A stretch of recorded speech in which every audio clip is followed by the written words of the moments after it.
Découvrez l'école de la sagesse, une école qui vous permet de marcher avec discernement.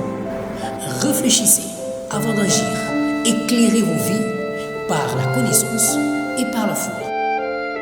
Suivez-nous tous les samedis à 20h juste, heure du Dar Salam, 18h juste, GMT plus 3, temps universel.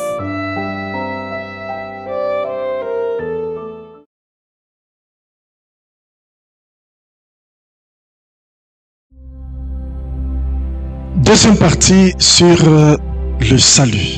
Bienvenue, frères et sœurs, à l'école de la sagesse. Que Dieu vous bénisse de partout où vous êtes. Nous allons aujourd'hui étudier avec vous les 5 indicateurs du salut, qui est notre deuxième partie, comme je le disais, sur le salut. Mais avant d'aller toucher aux indicateurs, j'aimerais encore te ramener à comprendre les 3 grandes significations du salut. C'est quoi le salut? Il peut arriver qu'on vous pose cette question. C'est quoi le salut? Comment tu réponds? Le salut, si vous écrivez, c'est la délivrance à un danger de manière générale. Le salut, c'est quoi? C'est la délivrance à un danger de manière générale. Le salut, c'est être délivré du danger et de la souffrance. Sauver quelqu'un, c'est le délivrer ou le protéger. Et nous comprenons dans ce mot l'idée de victoire, de santé ou de protection. Et même lorsque vous lisez Philippiens 1:19, tu comprendras mieux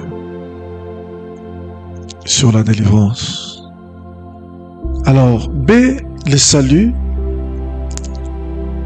c'est la délivrance spirituelle éternelle.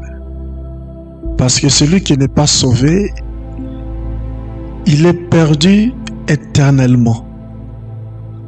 Celui qui ne croit pas en Jésus-Christ, c'est-à-dire c'est une personne qu'il faut déjà oublier parce que elle ira embrasser ou être jetée dans le feu éternel. Et donc,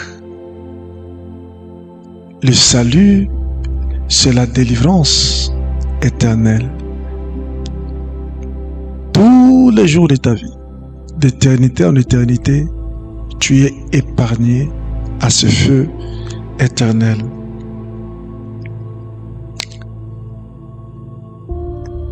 La délivrance spirituelle éternelle, vous pouvez, en lisant Actes 16, 30 au verset 31, Paul avait dit aux geôliers ce qu'il doit faire pour être sauvé, et il touchait la destinée éternelle. Donc, B, le salut fait référence à la délivrance spirituelle éternelle. Donc, soyez dans la joie si vous êtes sauvé. Cela veut dire tu es délivré spirituellement et éternellement. Mais c'est aussi le salut, c'est quoi? C'est le salut, c'est le billet d'entrée dans le royaume de Dieu. Vous pouvez lire avec moi Matthieu 19, le verset 24 au verset 25. C'est comme mettre le salut sur le même plan que l'entrée dans le royaume de Dieu. Donc, est-ce que vous avez le billet? Un petit garçon nous avait dit, pasteur, j'ai besoin de ces billets-là pour le royaume de Dieu. Et je lui avais dit, le billet c'est Jésus. Donc si vous êtes sauvé, vous avez le billet. Est-ce que toi qui me suis ce soir, est-ce que tu as le billet pour le royaume de Dieu, pour le royaume éternel? Donc voilà un peu en 3 dimensions de signification, ces 3 dimensions qui signifient c'est quoi le salut. Alors, il y a une autre question, par exemple, qui nous sauve alors? Qui nous sauve? La réponse est claire et simple. Petit a, Dieu seul peut ôter le péché et nous délivrer de son châtiment.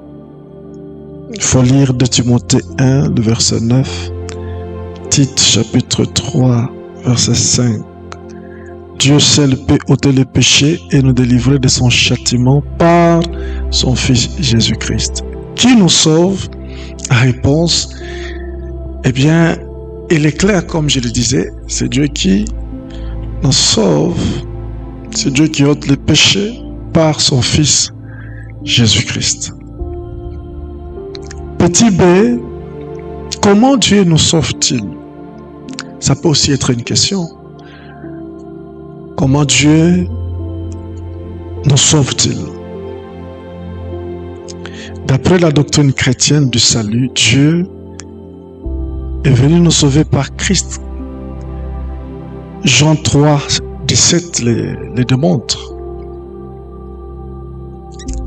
Christ, par sa mort à la croix et sa résurrection, il nous a sauvés. Donc, le seul moyen par lequel nous sommes sauvés, c'est au moyen de la mort à la croix. C'est par la mort de Jésus à la croix et par sa résurrection que nous sommes sauvés. Il n'y a pas d'autre truc, il n'y a pas d'autre voie, il n'y a pas d'autre chose qu'on pourra vous dire. Nous sommes sauvés parce que Jésus est monté sur le bois du calvaire et il a donné sa vie en rançon pour nous. Donc, Jésus, il a donné sa vie pour toute l'humanité. Alors Dieu nous sauve par son Fils Jésus, parce qu'il n'a pas voulu l'épargner à la mort, parce qu'il savait que c'était le seul chemin pour que le salut soit donné à l'humanité. Mais de quoi sommes-nous sauvés? Ça peut aussi être une autre question. De quoi sommes-nous sauvés? La réponse, elle est très courte. Nous sommes sauvés de la colère, c'est-à-dire du jugement de Dieu pour nos péchés. Lorsque vous lisez Romains 6, 23, vous allez découvrir que le salaire du péché, c'est quoi? Donc, il y a des versets que vous devez lire toujours. Par exemple, 1 Thessaloniciens chapitre 5 au verset 9. Le péché nous sépare de Dieu et la conséquence du péché, c'est la mort. Donc, depuis le jardin d'Éden, l'homme a été séparé de Dieu et la mort est entrée. Donc, par la désobéissance d'un homme, la mort, le péché et la mort sont venus. Et par l'obéissance aussi d'un homme, la vie éternelle, le salut sont venus. Donc, si nous disons de quoi nous sommes sauvés de la colère. Et toi qui refuses, jusqu'à présent, tu rejettes le salut, sache que le jugement sera très très sévère, parce que la vie de Jésus a été une rançon pour toi. Et pendant que tu continues encore à désister, ou soit entrer à l'église, mais tu ne prends toujours pas la décision de donner ta vie à Christ, c'est compliqué. La colère de Dieu arrive. Elle ne peut pas épargner comment je dirais, elle ne veut pas épargner n'importe qui. Donc cette colère, elle est très sévère. Mais par ces enseignements, je te prie de ne plus endurcir ton cœur, ni de t'entêter toujours dans la même situation, dans cette vie qui a vraiment tellement duré. Tu as aujourd'hui besoin de faire quoi? De recevoir le salut. Eh bien, comment maintenant recevoir le salut? Comment recevoir le salut? La réponse, elle est claire. Je répéterai toujours que la réponse, elle est claire. Laisse-moi lire pour toi, pour que tu comprennes très bien comment on reçoit le salut, parce que peut-être aujourd'hui c'est ton jour. Alors je vais lire dans Romains chapitre 10, le verset 9. Je préfère lire ce passage. Il est le passage clé de la formule sur le salut. Je le lis au nom du Seigneur Jésus. Si tu confesses de ta bouche le Seigneur Jésus, et si tu crois dans ton cœur que Dieu l'a ressuscité des morts, tu seras sauvé. Je répète, si tu confesses de ta bouche le Seigneur Jésus, et si tu crois dans ton cœur que le Seigneur, que Dieu l'a ressuscité de mort, tu seras sauvé. Tu vois, donc c'est confesser. Et le verset 10, car c'est en croyant du cœur qu'on parvient à la justice, et c'est en confessant de la bouche qu'on parvient au salut, selon ce que dit l'Écriture. Donc ici, nous sommes à l'école de la sagesse. Nous tirons cette sagesse dans la parole de Dieu. Confesser de la bouche et croire dans le cœur, on reçoit le salut. On est délivré de la colère. On reçoit le billet de la vie éternelle, du royaume des cieux. On est délivré spirituellement et éternellement. Le feu éternel n'est plus pour nous. Le feu qui brûle éternellement, qui brûlera éternellement, n'est plus pour nous. Et donc, aujourd'hui, tu viens de comprendre. Si tu es là et tu te poses la question, mais comment dois-je être sauvé? La réponse est claire. Tu dois confesser le Seigneur par ta propre bouche. Ne dis pas que non, ma mère est chrétienne, donc je suis chrétien. Non. Ne dis pas que mon père est sauvé, je suis déjà sauvé. Non. Chacun doit le faire. Il doit les confesser de sa propre bouche. Frères et sœurs, dans cette école de la sagesse, nous sommes que dans des notions élémentaires. Nous n'avons pas de choses à t'épater ici, non. Mais nous avons plutôt des petites choses, mais qui vont rassurer votre vie dans l'au-delà, dans la vie éternelle. Recevez aujourd'hui le Seigneur Jésus et vous ne serez pas déçus. Et la manière de le faire, c'est de le confesser par ta propre bouche et aussi de le croire dans ton cœur. Et je peux ajouter, lorsque tu crois en Jésus-Christ, tu dois aussi l'inviter. Et ça doit être de manière claire. Tu l'invites, il viendra, il entrera. Tu dois maintenant aussi l'inviter. Seigneur Jésus, entre dans mon cœur. Et il entrera dans ton cœur. Tu vois? Il entrera dans ton cœur. Mais j'aimerais que, comme tu es en train de comprendre ces questions que je venais de donner, si tu écris, tu peux aussi écrire les notabennes NB. NB, je vais marteler en disant que le salut est disponible en Jésus-Christ seul. Donc, en dehors de Jésus, qu'on ne te trompe pas, il n'y a pas de salut. C'est seulement en la personne de Jésus-Christ de Nazareth qui a donné sa vie en rançon et qui a porté le châtiment de nos péchés. La Bible dit en Ésaïe 53 que le châtiment qui donne la paix est tombé sur lui. Et Dieu ne l'a pas épargné à la mort. Dieu l'a livré à la mort. Il a subi le châtiment du péché.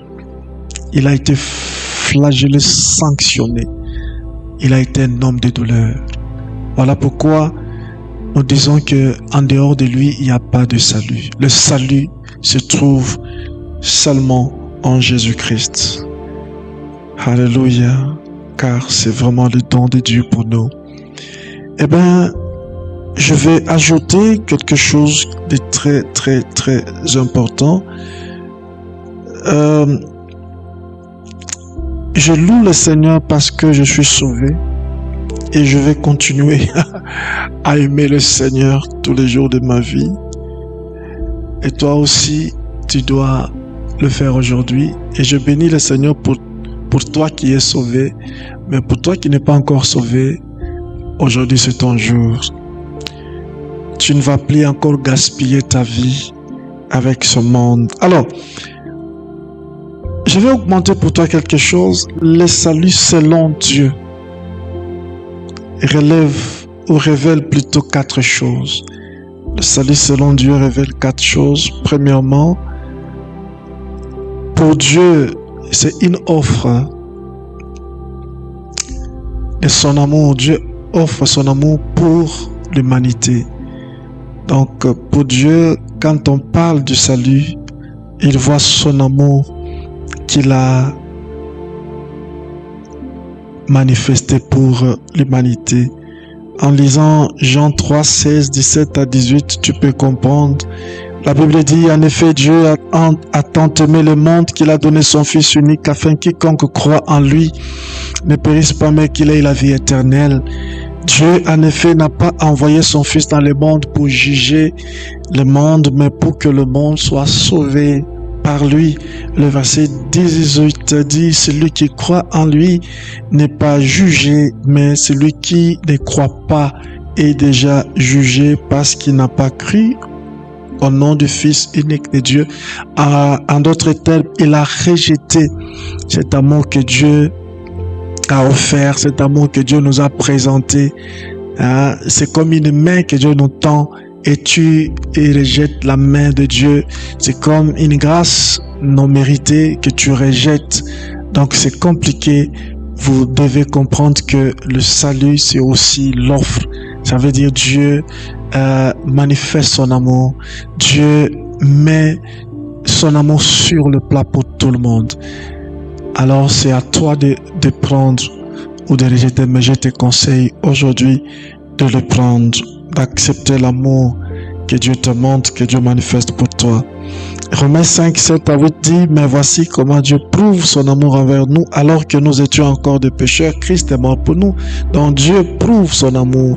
C'est un amour que Dieu offre et nous devons l'accepter. Mais deuxièmement, c'est la destinée de toute l'humanité. Donc pour le salut pour Dieu, c'est une destinée. Dieu nous a destinés au salut et non à la mort ni à la destruction.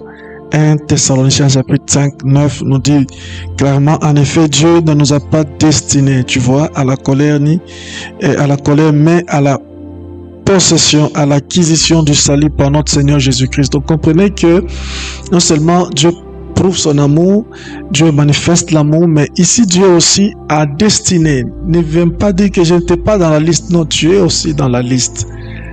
Si tu es dans la liste, ces enseignements c'est pour toi, pour que tu comprennes que tu n'as pas été destiné à la colère.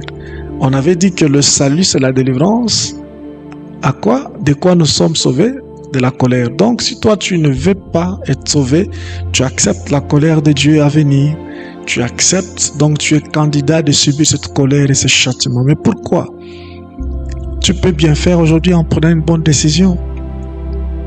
Tu es Tu n'as pas été destiné à la destruction ni au feu éternel, à l'enfer. Tu es destiné au salut. Alors accepte cette offre, accepte le salut aujourd'hui. Mais troisièmement aussi,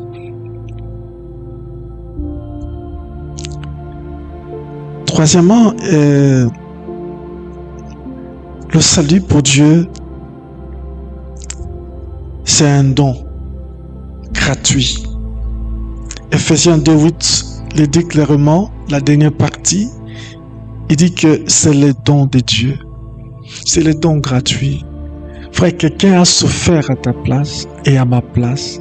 Quelqu'un était innocent, mais il a subi le châtiment. Il a porté nos douleurs. Il a été sanctionné sévèrement. J'allais dire, donc, pour Dieu, le salut, c'est le don gratuit que Dieu fait à n'importe qui vit sur la terre de vivant. Que tu aies l'argent ou pas, que tu aies étudié ou pas, que tu sois président ou pas, riche ou pauvre, c'est le don gratuit pour tous. Alléluia. Mais la dernière chose, la quatrième, le salut pour Dieu, c'est une joie parfaite qui se manifeste au ciel. Donc, lorsque le salut a été rendu possible par Jésus, pour Dieu, là au ciel, c'est une grande fête. On dirait que c'était un fardeau dans le cœur de Dieu lorsque le premier homme avait désobéi et que le péché était entré et la mort. Alors lorsque Jésus est venu et il a accompli l'œuvre de la salvatrice à la croix, c'est une grande fête parce que Luc nous dit bien, chapitre 15, verset 7, et de même je vous l'ai dit, il y aura plus de joie dans le ciel pour un seul pécheur qui se répand que pour 99 justes qui n'ont pas besoin de changer d'attitude, qui n'ont pas besoin du salut. Encore.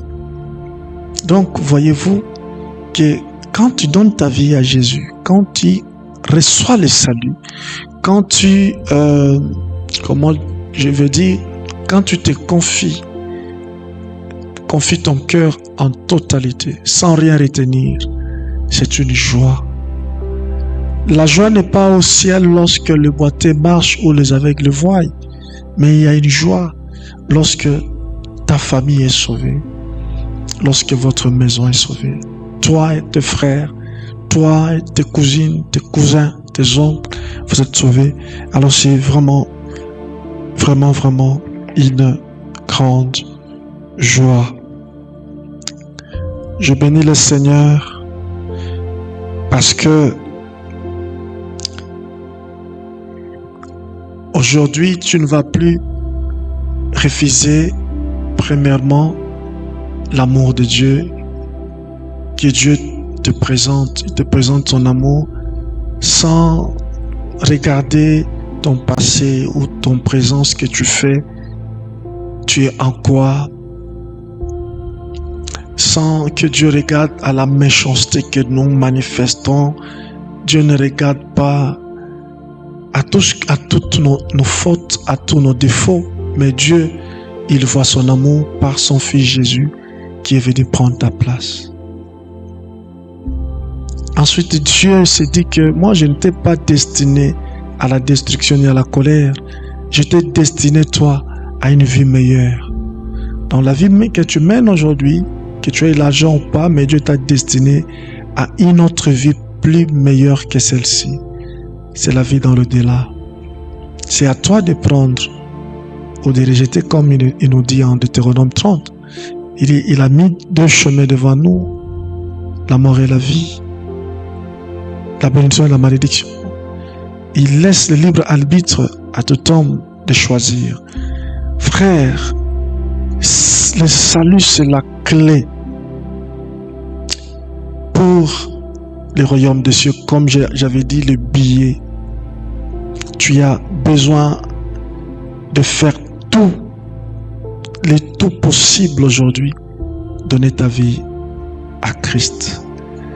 L'argent que tu as, ça va rester. Le moyen que vous avez, ça va rester. Vous avez vu combien d'athées désistaient de donner leur vie à Christ, mais à la fin de leur vie, certains ont eu la grâce. C'est le don gratuit, c'est la grâce non méritée. Quelqu'un avait dit que non, il pensait que la guérison, les choses qu'il avait, la guérison pouvait venir, ou bien quelqu'un pouvait prendre la douleur, s'il pouvait donner cette douleur qu'il subissait à quelqu'un d'autre, de les subir à sa place, mais c'était impossible. Il n'y a que Christ qui a subi à notre place. Et donc, toutes les vies là, tout ce que nous avons, ça n'a pas de sens devant Dieu. Ce qui compte devant Dieu, c'est votre vie aujourd'hui. Lorsque tu donnes ta vie à Jésus, ce qui compte pour Dieu. Dieu n'a pas besoin de tout ce que tu as, mais Dieu a besoin de ton âme, afin que ton âme ne périsse pas ou ne périsse point. Eh bien, nous entrons maintenant dans les sujets. Je disais, les indicateurs. J'ai prévu 5 indicateurs du salut. 5 indicateurs qui montrent que tu es sauvé. Alors, le premier ou le tout premier, c'est le changement et le témoignage. Parce que lorsque quelqu'un donne sa vie à Jésus, il ne peut pas rester, ça ne peut pas passer inaperçu. Nous sommes bien sûr sur la terre encore. Nous vivons dans une communauté, nous sommes dans une famille, nous sommes à l'université, au collège, nous allons au marché, nous voyageons. En tout cas, le changement de témoignage, c'est l'un des plus grands indicateurs aussi. On doit témoigner de vous par ceux qui vous voient, par ceux qui vivent avec toi. Ils doivent voir ces changements. Il dit, cet homme, on le connaît, mais il a tellement changé. Il n'est plus celui qu'on connaissait là, celui qu'on voyait. Alors, frères et sœurs, toi qui es dans le salut, toi qui es en Christ, est-ce que tu portes un bon témoignage? Est-ce que ton comportement, les caractères, tes réactions, tout, est-ce qu'il y a un bon témoignage? Je ne suis pas là à t'attaquer ou condamner quelqu'un, non, mais on se rappelle, et à moi aussi, que le salut doit apporter le changement, parce que c'est l'œuvre du Saint-Esprit. Tu sais que pour qu'il y ait le salut, le Saint-Esprit doit convaincre. Le Saint-Esprit doit te pousser aussi. Parce que le Saint-Esprit travaille avec votre décision. Eh bien, quand tu ouvres le cœur, le Saint-Esprit automatiquement, il doit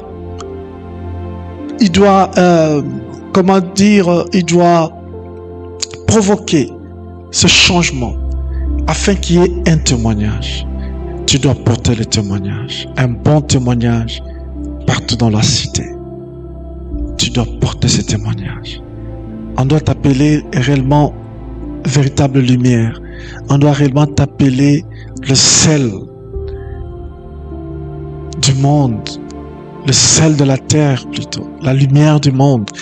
Eh bien, 2 Corinthiens chapitre 5, le verset 17 nous dit, si quelqu'un est en Christ, donc si quelqu'un reçoit le salut, les choses anciennes automatiquement, ça doit disparaître. Et quoi? Les nouvelles choses doivent maintenant prendre place. C'est un remplacement automatique. Pouf, tu reçois le salut, allez, ces choses-là, dit bye. Et des nouvelles choses du royaume de Dieu viennent automatiquement remplacer ces mauvaises choses de ce monde. Donc aujourd'hui, tu dois connaître l'un des indicateurs qui fait tac, tac, tac, le salut et le changement plutôt, et le témoignage. Mais le deuxième indicateur, c'est l'Église. On doit maintenant devoir aller à l'église parce que vous devez être planté dans une des églises locales, dans une église locale. tu n'allais pas à l'église auparavant, ou soit tu y allais parce que ton papa partait, ta maman, comme j'avais dit que tu ne prendras jamais la foi de ton papa ou de ta maman si tu n'es pas sauvé. Donc c'est la même foi que tu dois porter aussi une fois que tu es aussi sauvé. Mais aller à l'église sans le salut, c'est rien. Aller à l'église tout en sachant que j'y vais parce que j'ai donné ma vie à Christ, c'est ce qui compte le plus. Et donc l'indicateur, le deuxième indicateur, c'est l'église. Tu dois trouver une église locale là où on prêche la bonne parole de Dieu. Tu dois être planté là. Laisse-moi lire pour toi un passage en psaume, j'ai toujours aimé ce passage. Psaume 92. Ah, déjà, je sais que tu le connais. Je te vois, tu connais ces passages. Que Dieu te bénisse. C'est au verset 13 et le verset 14 dit ceci. Verset 13 et 14 dit, je suis là déjà. Planté dans la maison de l'Éternel, il prospère dans les parvis de notre Dieu. Porte encore de fruits dans la vieillesse, ils sont pleins de sève et tu peux continuer. Donc planter, tu dois être planté dans l'église. Lorsque tu es planté dans une église où tu deviens membre fidèle participant, je veux que tu comprennes, tu ne pars pas à l'église pour créer les désordres. Tu ne pars pas à l'église pour commencer à critiquer les pasteurs. Tu ne pars pas à l'église pour commencer à s'attaquer à d'autres chrétiens, à d'autres membres de l'église. Non, mais tu pars comme quelqu'un qui porte un bon témoignage. Comme quelqu'un qui a subi le changement, qui a subi la transformation. Et tu es là planté pour être aussi un fidèle, un croyant fidèle et participant, régulier à tout le programme de l'église, régulier, tu vois, et stable, parce que quelqu'un peut aller à l'église mais n'est pas stable. Donc l'indicateur montre que tu es planté pour être fidèle croyant, fidèle participant et stable. Si cela te manque, c'est encore compliqué. Que le Seigneur t'aide aujourd'hui à retrouver l'église et être là comme un fidèle participant et qui est stable, qui est planté par Dieu lui-même. Alléluia. Pour être aussi un instrument utile et un vase utile dans la présence du Seigneur. Tu dois aimer l'église et tu dois respecter l'église. Parce que lorsque tu aimes l'église et tu respectes l'église, tu respectes le pasteur, Dieu te bénira et tu prospéreras. Oh yes. Alors, je pense que tu as compris le deuxième indicateur, mais prenons le troisième indicateur qui est prendre la Bible au sérieux. Prendre la Bible au sérieux, pourquoi? Parce que la Bible restera le seul miroir pour toi. Le seul miroir qui doit toujours refléter pour toi, projeter ton cœur. J'ai toujours aimé le passage de Jacques chapitre 1, le verset 22-25 qui dit « Mettez en pratique la parole et ne vous bornez pas à l'écouter en vous trompant vous-même, en vous trompant vous-même par de faux raisonnements. Car si quelqu'un écoute la parole et ne la met pas en pratique, il est semblable à un homme qui regarde dans un miroir son visage naturel. » Et donc, tu as besoin de la parole de Dieu comme miroir qui révèle qui tu es en Christ et qui projette ton cœur pour que tu grandisses dans la sanctification et dans la pureté. Parce que sans la parole de Dieu, ton cœur ne sera jamais pur, ni ta vie. C'est cette parole qui te sanctifie. Et donc tu dois prendre la Bible au sérieux une fois que tu es sauvé. C'est l'un des indicateurs très très forts et très puissants. La Bible, qui est la parole de Dieu, doit t'éclairer, te guider. C'est pas pour rien, 2 Timothée 3,16 nous dit que la parole de Dieu, qui est inspirée de Dieu, il dit, elle est littéralement inspirée de Dieu. Autrement dit, elle est la parole de Dieu pour nous tous. Pas, elle est, laisse-moi bien reformuler. Donc, la Bible, c'est la parole de Dieu, point barre. Elle est inspirée de Dieu lui-même. Donc, lorsque tu prends cette parole, elle va te guider, elle va te conseiller. Je me répète bien, la Bible est inspirée de Dieu. C'est la parole de Dieu.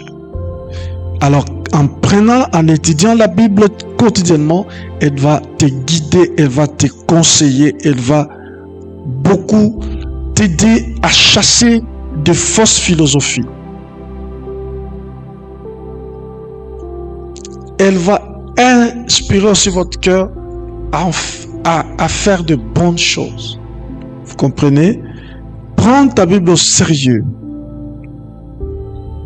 En lisant la Bible tous les jours, vous allez grandir et tu vas devenir un chrétien fort. En étudiant ta Bible, en méditant ta Bible, tu grandis spirituellement et tu deviens un chrétien fort et solide. Matthieu 7, 24, 21 nous dit que tu es bâti sur le fondement solide. Ça veut dire même s'il y a des tempêtes qui viennent, des orages, des tourbillons, ça ne peut pas t'inquiéter. Et donc pour être un chrétien vraiment authentique, fort, solide, dynamique, inébranlable, tu dois prendre la Bible au sérieux, dans la parole de Dieu au sérieux. Alléluia. Et encore la Bible, c'est ta nourriture spirituelle. La Bible dit que l'homme ne vivra pas de pain seulement, mais de toute parole qui sort de la bouche de Dieu. On vient de le dire que c'est inspiré par Dieu, que la Bible a été écrite. Donc, vous devez comprendre que c'est la nourriture spirituelle. De la même manière que tu nourris votre corps pour avoir la force de marcher, même de parler. Des fois, tu bois un peu d'eau, tu bois le lait, tu prends les fruits, tu fais ABCD. C'est comme ça, l'homme intérieur qui est sauvé là, doit manger tous les jours. Parce que tu peux pas dire que non, aujourd'hui je n'ai pas envie de manger, je vais dormir comme ça, c'est bien, mais le 2e jour, 3e jour, 4e jour, tu vas continuer toujours à dire la même chose, non. Donc, si tu traites bien ce corps, tu dois aussi traiter bien celui qui est à l'intérieur. Il doit aussi manger. Donc la Bible, la parole de Dieu, c'est la nourriture spirituelle pour chaque croyant qui est en Christ.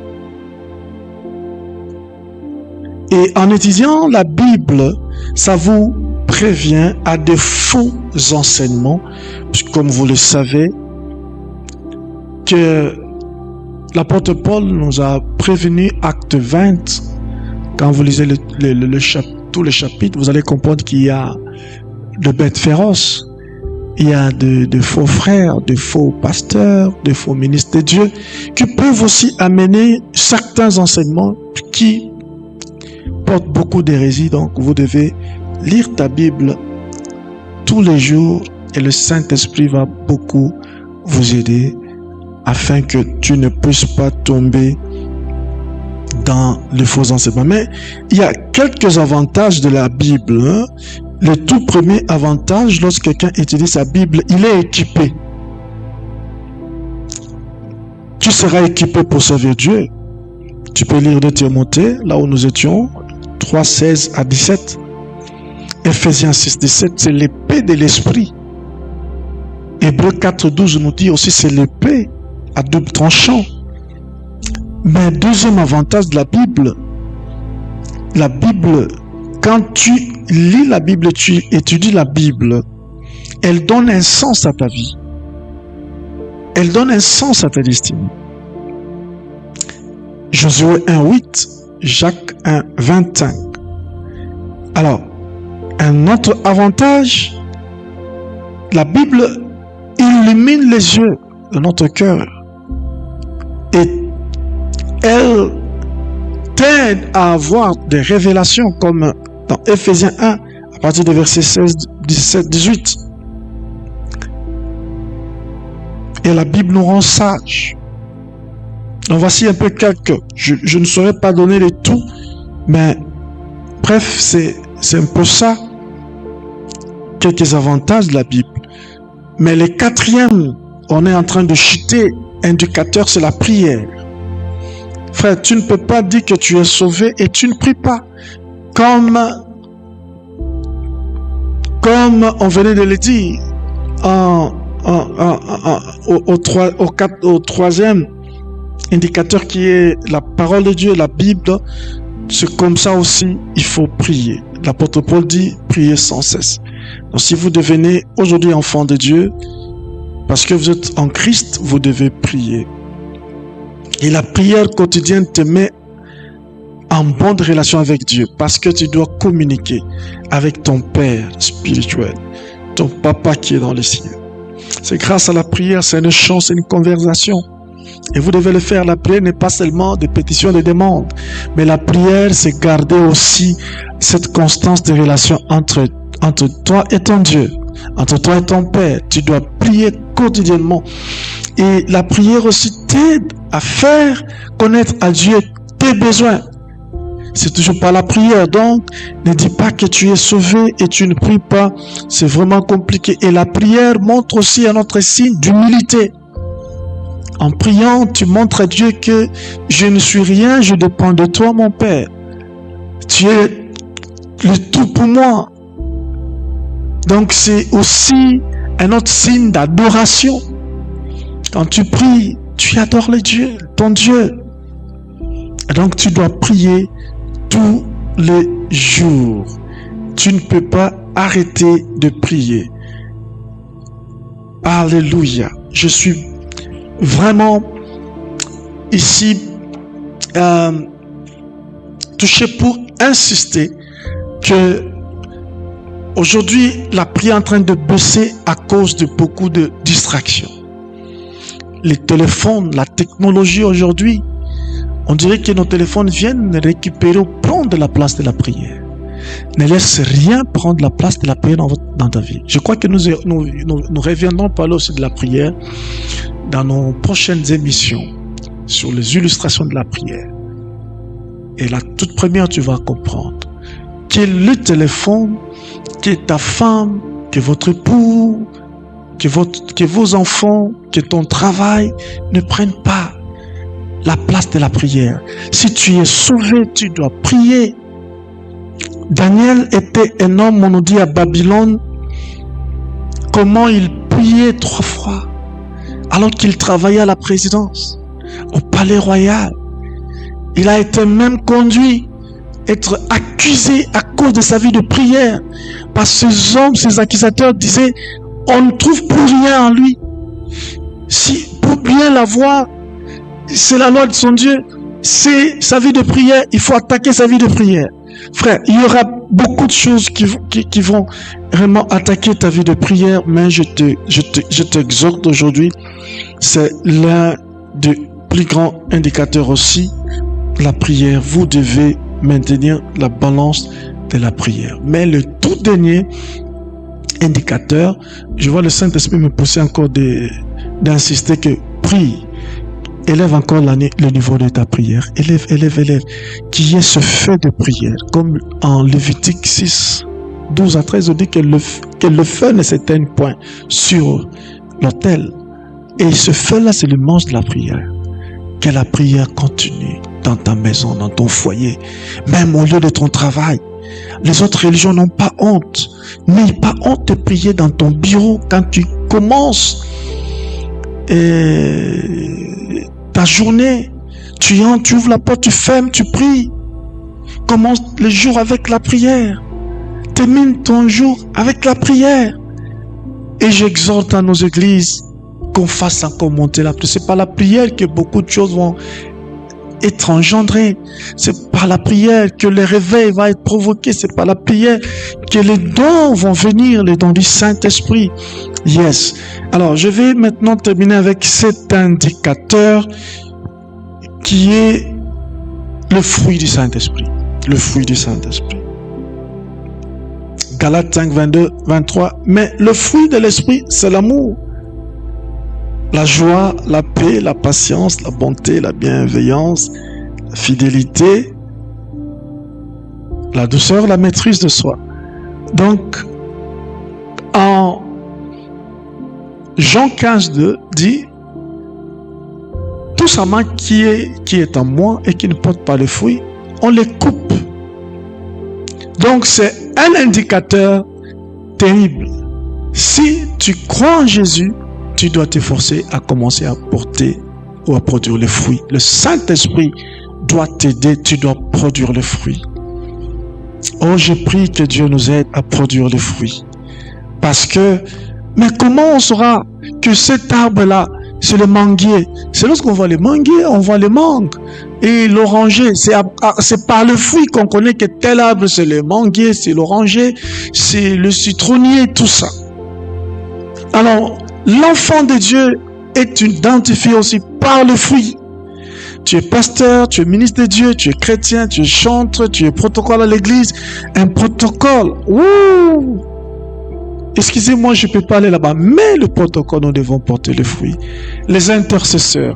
Même si nous prions beaucoup, on nous a parlé de la prière, tout qu'on sort. Mais le fruit du Saint-Esprit. Oh, les amis, le fruit du Saint-Esprit. Le fruit du Saint-Esprit. Parce que tout bon arbre, on le reconnaît par ce fruit. Si tu es un bon arbre, c'est par tes fruits. Et un mauvais par tes fruits. Le fruit du Saint-Esprit n'est pas un simple catalogue de vertus, mais une manifestation vivante de la nature divine en nous. Ce salut, cette nouvelle naissance, cette véritable conversion. On est né d'eau et d'esprit. Cette liberté d'esprit. Alléluia. Cette manifestation vivante de la nature divine, de notre conversion. Et ici, il ne s'agit pas de 9 fruits différents, mais d'un seul fruit, d'un fruit unique à 9 saveurs. Si vous pouvez. Donc, c'est un fruit qui a 9 saveurs. Vous voyez? Exprimant la plénitude du caractère de Christ en nous, le caractère de ce salut en nous. Alors j'ai un peu regroupé. J'ai essayé de regrouper pour que tu comprennes qu'il y a une catégorie de fruits comme ils sont en 9, c'est ces 9 saveurs. Il y a le premier groupe, c'est pour te nourrir toi-même. Le deuxième, c'est nourrir le prochain. Et le troisième groupe, c'est nourrir Dieu. Alors nous allons prendre ceux qui nourrissent Dieu, les fruits qui nourrissent Dieu. Nous avons la fidélité, et ça c'est une barre verticale. La fidélité, la patience et l'amour. Ces 3 fruits nourrissent Dieu, d'après ma compréhension. Bienvenue encore à l'école de la sagesse. La fidélité, Dieu veut que tu sois tous les jours un croyant fidèle et patient par rapport à ses promesses. Fidèle parce que tu ne peux pas tergiverser. Dans le moment dur et difficile, reste fidèle. Et sois toujours patient. Ne dis que pas non, depuis que je suis sauvé, depuis que je suis dans le ciel, je ne vois rien. Mais tu veux voir quoi? Oh, la promesse de Dieu tarde, Jésus revient quand? Non, reste fidèle et patient. Il reviendra toujours. Dieu veut que nous restions patients. Et il nous dit, aimez Dieu de tout ton cœur, de toute ta force et ta vigueur. Eh bien, chers frères et sœurs, c'est un cœur loyal envers Dieu. C'est cœur fidèle, patient et rempli d'amour pour Dieu. L'Apocalypse 2:10 dit, sois fidèle jusqu'à la mort et je te donnerai la couronne de vie. Oh, sois fidèle jusqu'à la mort et tu recevras la couronne de vie. La patience, il dit en Luc 21:19, car c'est en patience que vous posséderez vos âmes. Et l'amour, je te donne ce verset de Matthieu 22:37 qui dit, tu aimeras le Seigneur Dieu de tout ton cœur, ton âme et tes pensées. Mais le deuxième groupe, ceux qui nourrissent le prochain. On vient de finir le premier groupe qui nourrit Dieu. Et maintenant ici, ceux qui nourrissent le prochain. Nous avons la paix, la bonté, la bienveillance. Dans notre église, je prie que nous ayons des artisans de paix.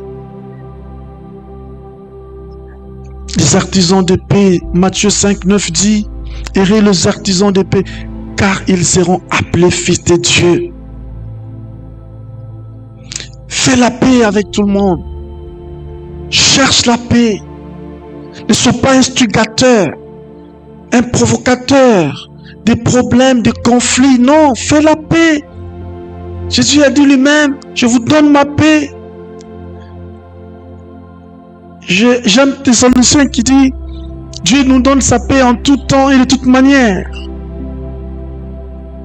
Sois la paix. La bonté. Romains 2:4 dit, la bonté de Dieu te pousse à la repentance. Montre la bonté à ton frère, la paix. Colossiens 3:12 nous dit, revêtez-vous d'entrailles de miséricorde, parce que nous parlons du fruit de la bienveillance, de bonté, d'humilité, de douceur, de patience. Revêtez-vous de miséricorde, d'entrailles de miséricorde, la bienveillance, frère. Nourris ton prochain de la paix, de la bienveillance et de bonté. Fais miséricorde à quelqu'un d'autre. Si tu as un pain, donne-lui. Si tu as quelque chose, tu lui donnes. Et je vais finir avec le troisième groupe, ceux qui nourrissent l'homme lui-même. La maîtrise de soi. Est-ce que tu as la maîtrise de soi? Proverbe 16:32 nous dit, celui qui est lent à la colère vaut mieux qu'un héros. Et celui qui est maître de lui-même que celui qui prend une ville.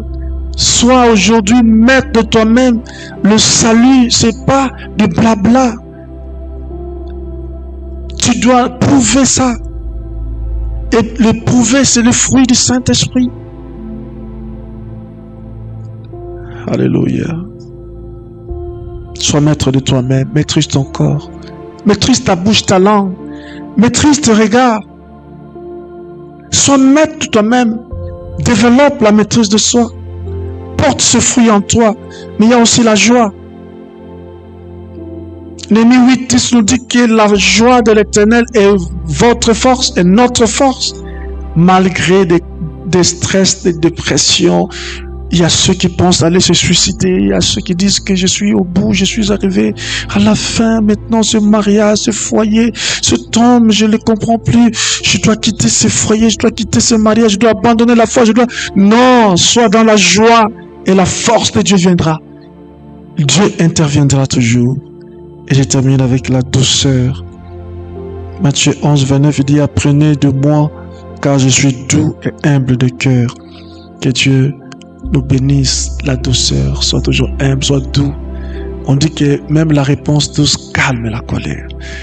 Père éternel, nous sommes arrivés à la fin de ces 5 indicateurs. Je prie que aujourd'hui, que notre salut soit prouvé par le véritable changement. Parce que même le fer, plutôt l'or, pour bien prier, ça doit passer par le feu. Éternel, que tout celui qui a écouté cet enseignement qu'il laisse le Saint-Esprit changer sa vie et qu'il soit un témoignage parmi ses frères, ses amis et dans la communauté.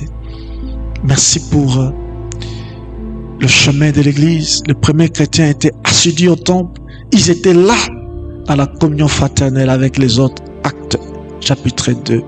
Aidez-nous, Seigneur, à prendre la Bible au sérieux, par nos téléphones, par autre chose. Il y a des chrétiens qui sont sauvés, mais ils ne lisent jamais la Bible. Aidez-nous, Seigneur. Donne-nous la force, la grâce de lire la Bible. Au nom de Jésus, apportez les fruits du Saint-Esprit dans nos églises, qui est le fruit du Saint-Esprit. Ô Seigneur, merci pour tous les 5 indicateurs.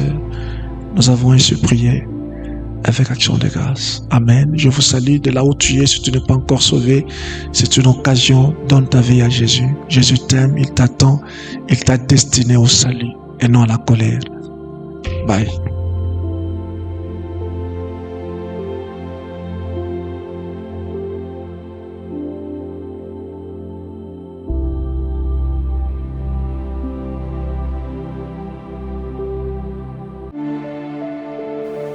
Découvrez l'école de la sagesse, une école qui vous permet de marcher avec discernement. Réfléchissez avant d'agir, éclairez vos vies par la connaissance et par la foi. Suivez-nous tous les samedis à 20h juste, heure du Dar Salam, 18h juste, GMT+3,